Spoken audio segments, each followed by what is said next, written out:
నమస్కారం పిల్లలు. నేను తిరిగి వచ్చాను. ఇంతకుముందు మనం పదార్థం యొక్క స్థితి మరియు పదార్థం యొక్క కణాల గురించి తెలుసుకున్నాము. ఇప్పుడు ఆలస్యం చేయకుండా పదార్థం యొక్క లక్షణాలపై మరింత సమాచారాన్ని సేకరిద్దాం.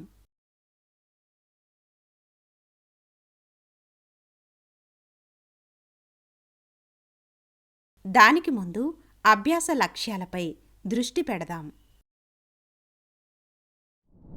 అభ్యాస ఫలితాలు. ఈ అంశాన్ని అధ్యయనం చేసిన తరువాత మీరు తెలుసుకోవచ్చు. వ్యాప్తి,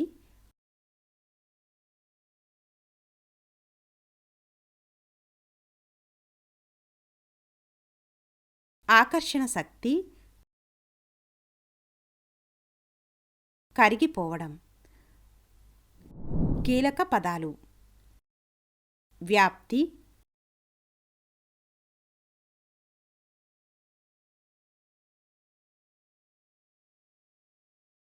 ఆకర్షణ శక్తి, కరిగిపోవడం. ఘన పదార్థాలలో కణాలు దగ్గరగా ప్యాక్ చేయబడతాయి. ఘన కణాల మధ్య బలమైన ఆకర్షణ శక్తి ఉంటుంది. అది వాటిని స్థిర స్థానాల్లో ఉంచుతుంది.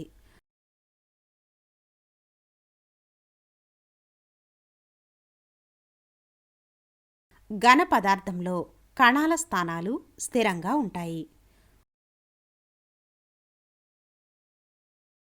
వారు ఒక స్థానం నుండి మరొక స్థానానికి మారలేరు. ఘన కణాలు మధ్య ఖాళీలు లేదా దూరాలు చాలా చాలా చిన్నవి.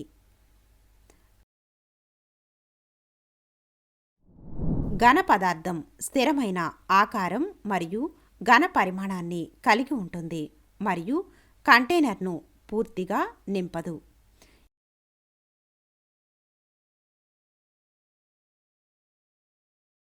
ఎందుకంటే ఘనపు కణాలు దగ్గరగా ప్యాక్ చేయబడి ఉంటాయి మరియు వాటి మధ్య బలమైన ఆకర్షణ శక్తుల కారణంగా వాటి స్థానాలు స్థిరంగా ఉంటాయి.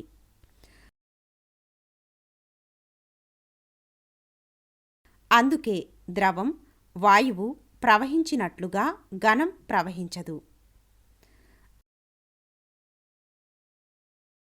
ద్రవాలలో కణాలు ఒకదానికొకటి దగ్గరగా ఉంటాయి, కానీ అవి ఘన పదార్థాలలో వలె దగ్గరగా ఉండవు.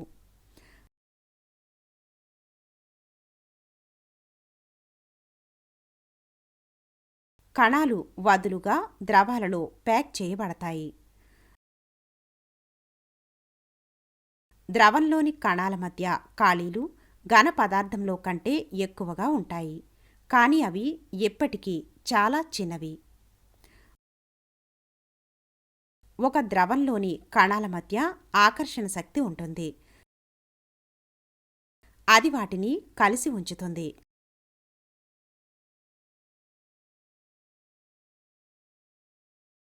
కానీ కణాలను స్థిర స్థానాల్లో ఉంచడానికి బలం తగినంతగా ఉండదు.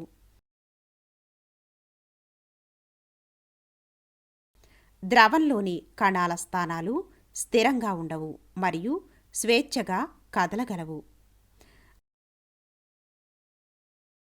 కణాల స్థానాలు స్థిరంగా లేనందున ద్రవం కానీ కంటైనర్ ఆకారాన్ని తీసుకుంటుంది. ఒక ద్రవం స్థిర పరిమాణాన్ని కలిగి ఉంటుంది ఎందుకంటే దాని కణాల మధ్య ఖాళీలు స్థిరంగా ఉంటాయి.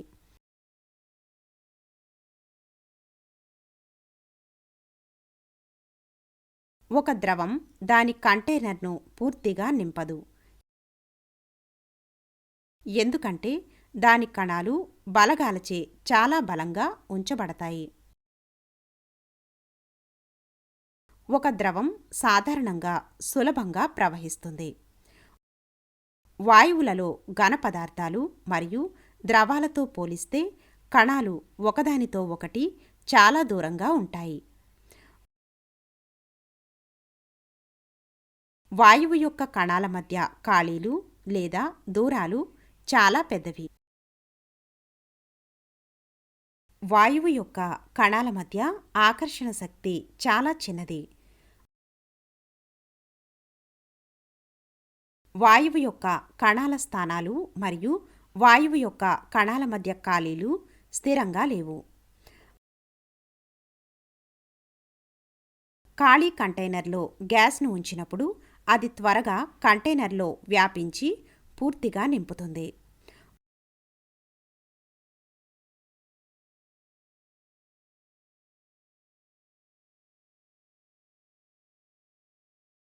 ఒక వాయువు స్థిరమైన ఆకారం మరియు ఘన పరిమాణాన్ని కలిగి ఉండదు, ఎందుకంటే దాని కణాల స్థానాలు స్థిరంగా లేవు.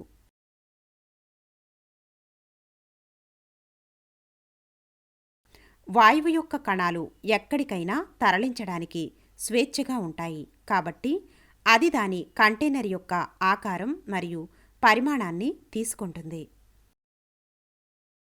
వాయువు సులభంగా ప్రవహిస్తుంది, ఎందుకంటే దాని కణాలు ఎక్కడికైనా కదలడానికి పూర్తిగా ఉచితం.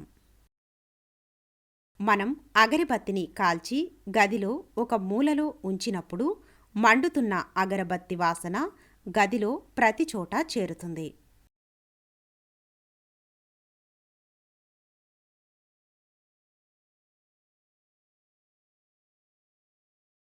కర్ర నుండి వెలువడే పొగ కణాలు కదులుతాయి మరియు ప్రతి చోట వ్యాపిస్తాయి.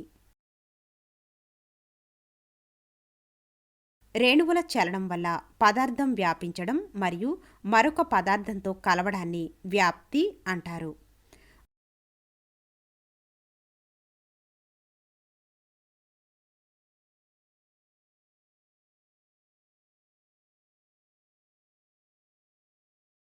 వ్యాప్తికి ఒక ఉదాహరణ తీసుకుందాం. గ్యాస్ జార్ ఖాళీగా ఉన్నప్పుడు అది గాలితో నిండి ఉంటుంది.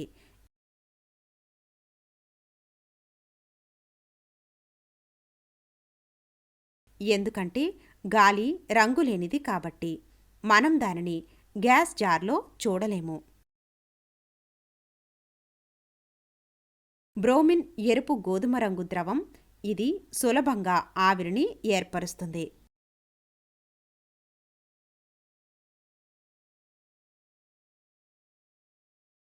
బ్రోమిన్ ఆవిరి ఎరుపు గోధుమ రంగులో ఉంటుంది మరియు ఇది గాలి కంటే భారీగా ఉంటుంది. గాలిని కలిగి ఉన్న ఒక గ్యాస్ జార్ తలక్రిందులుగా ఉంచబడుతుంది మరియు బ్రోమిన్ ఆవిరి యొక్క కూజాను పోస్తారు.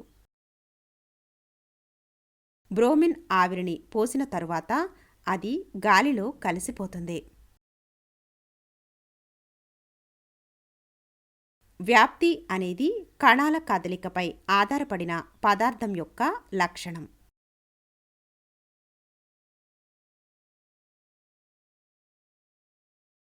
వాయువులు, ద్రవాలు మరియు ఘన పదార్థాలలో వ్యాప్తి జరుగుతుంది.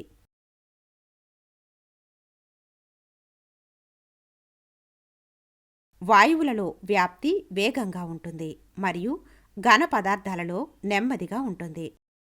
పదార్థం యొక్క కణాలు నిరంతరం కదులుతున్నాయని డిఫ్యూజన్ చెబుతుంది. వాయువుల వ్యాప్తి చాలా వేగంగా ఉంటుంది. దీనికి కారణం వాయువులలోని కణాలు అన్ని దిశలలో చాలా త్వరగా కదులుతాయి.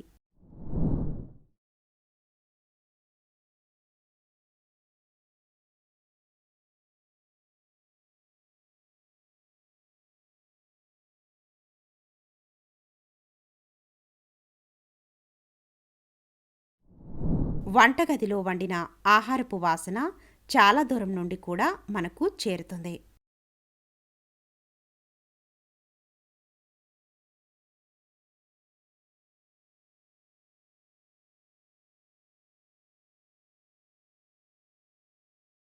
ఆహారం వండినప్పుడు ఆహారంలోని కొన్ని పదార్థాలు ఆహార వాసనను కలిగి ఉండే వాయువులను విడుదల చేస్తాయి. ఈ వాయువుల కణాలు చాలా త్వరగా కదులుతాయి మరియు వ్యాప్తి ద్వారా గాలిలో కలిసిపోతాయి.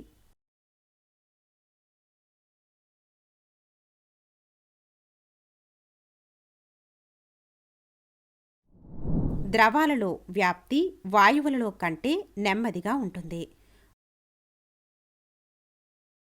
వాయువులలోని కణాలతో పోలిస్తే ద్రవాలలోని కణాలు నెమ్మదిగా కదులుతాయి.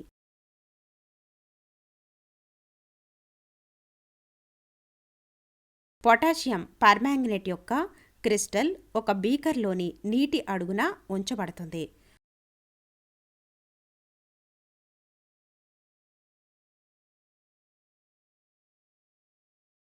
అప్పుడు పొటాషియం పర్మాంగనేట్ యొక్క ఊదా రంగు మొత్తం నీటిలో నెమ్మదిగా వ్యాపిస్తుంది.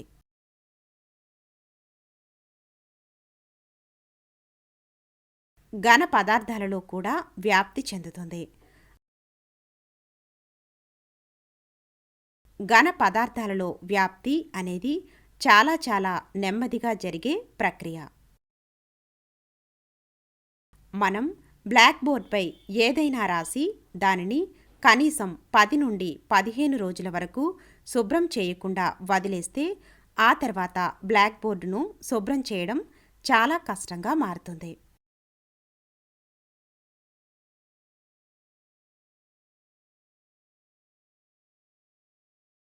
ఘన పదార్థాలలో వ్యాప్తి చాలా నెమ్మదిగా ఉంటుంది. ఎందుకంటే ఘన పదార్థాలలోని కణాలు వాటి స్థిర స్థానాల నుండి కదలవు. మీరు నీటిలో పంచదార వేసి కదిలిస్తే ఏం జరుగుతుంది? ఇది కొంత సమయం తర్వాత అదృశ్యమవుతుంది. నీటిలో చక్కెర ఇలా కనుమరుగవడాన్ని పంచదార కరిగించడం అంటారు.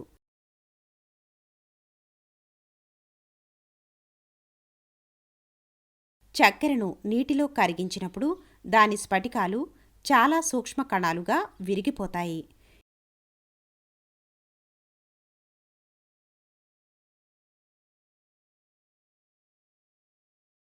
ఈ చక్కెర కణాలు నీటి కణాల మధ్య అంతరాళాల్లోకి వెళతాయి.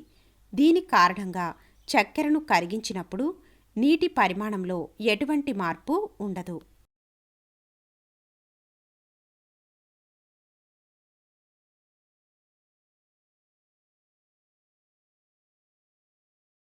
మనం ఒక శుద్ధ ముక్క, ఒక ఐస్ క్యూబ్ మరియు ఇనుప మేకును తీసుకుని వాటిని సుత్తితో కొట్టినట్లయితే శుద్ధ ముక్కను చిన్న కణాలుగా విడగొట్టడం చాలా సులభం అని మనం కనుగొంటాము. మంచు క్యూబ్ విచ్ఛిన్నం చేయడానికి ఎక్కువ శక్తి అవసరం.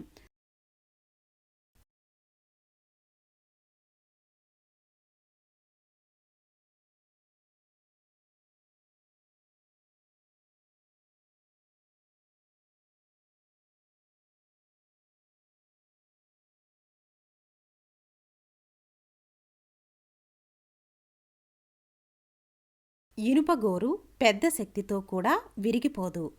శుద్ధ కణాల మధ్య శక్తి ఆకర్షణ చాలా బలహీనంగా ఉందని ఇది చూపిస్తుంది.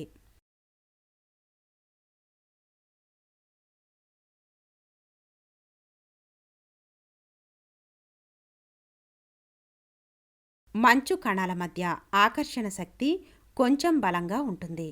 అయితే ఇనుపగోరు కణాల మధ్య ఆకర్షణ శక్తి చాలా బలంగా ఉంటుంది.